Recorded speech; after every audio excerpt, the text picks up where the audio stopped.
కవులు కళాకారులకు ఇళ్ల స్థలాలు కోటి రూపాయలు ఇవ్వడానికి ఈ కార్యక్రమం నిర్వహించడం లేదని, ఈ జాతికి వారు చేసిన సేవలకు గుర్తుగా 4 కోట్ల ప్రజలందరి తరపున ఇస్తోన్న నజరానగా అభివర్ణించారు సీఎం రేవంత్ రెడ్డి.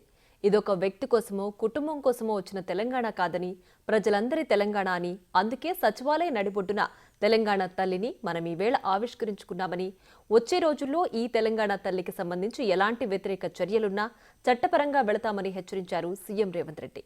అంతేకాదు ఈ సభకు విచ్చేసి ఈ కార్యక్రమాన్ని సహకరించిన వారందరికీ పేరు పేరున ధన్యవాదాలు తెలిపారు తెలంగాణ ముఖ్యమంత్రి. వాళ్ళకి ఇంటి స్థలమో లేకపోతే కోటి రూపాయల ఆర్థిక ప్రయోజనం కోసమో ఈ రాష్ట్ర ప్రభుత్వం ఈ కార్యక్రమాన్ని చేపట్టలేదు.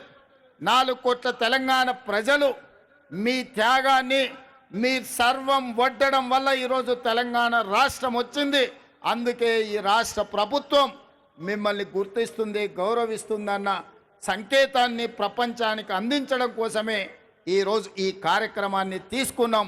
పెద్ద ఎత్తున ఇక్కడికి వచ్చేసిన వేలాది మంది చప్పట్ల ద్వారా ఈ కవులను, కళాకారులను అభినందించాల్సిందిగా మీ అందరికీ నేను విజ్ఞప్తి చేస్తున్నా.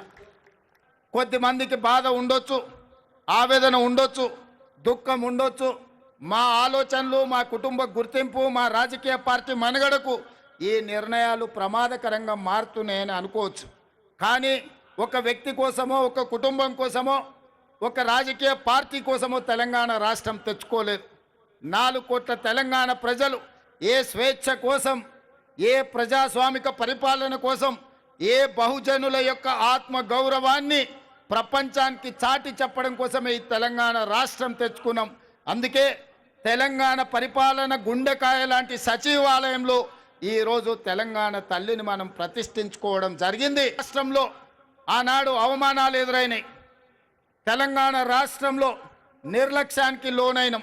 అలాంటి అవమానాలు, నిర్లక్ష్యాలు ఇంకా తెలంగాణ ప్రజలకు ఉండకూడదు అన్న ఆలోచనతో టీజీని రాసుకోవడం కానీ, జై హే జై హే తెలంగాణ గీతాన్ని పాడుకోవడం కానీ, ఈనాడు తెలంగాణ తల్లిని ప్రతిష్ఠించుకొని ప్రతి సంవత్సరం డిసెంబర్ 9 నాడు తెలంగాణ తల్లి అవతరణ ఉత్సవాన్ని అధికారికంగా రాష్ట్ర స్థాయిలో, జిల్లా స్థాయిలో, మండల స్థాయిలో ప్రభుత్వ కార్యక్రమంగా నిర్వహించాలని, అధికారిక కార్యక్రమంగా చెయ్యాలి అని రాష్ట్ర ప్రభుత్వం నిర్ణయం తీసుకున్నది. భవిష్యత్తులో ఈ నమూనాను మార్చాలన్నా, ఈ కార్యక్రమాన్ని ఎవరన్నా అవమానించాలన్న ఆలోచన చేస్తే చట్టపరంగా వాళ్ళ మీద చర్యలు తీసుకునే అవకాశం కూడా ఉంటుంది. అందుకే 4 కోట్ల ప్రజల యొక్క ఆకాంక్ష మేరకు ఈ నిర్ణయాన్ని తీసుకున్నాం.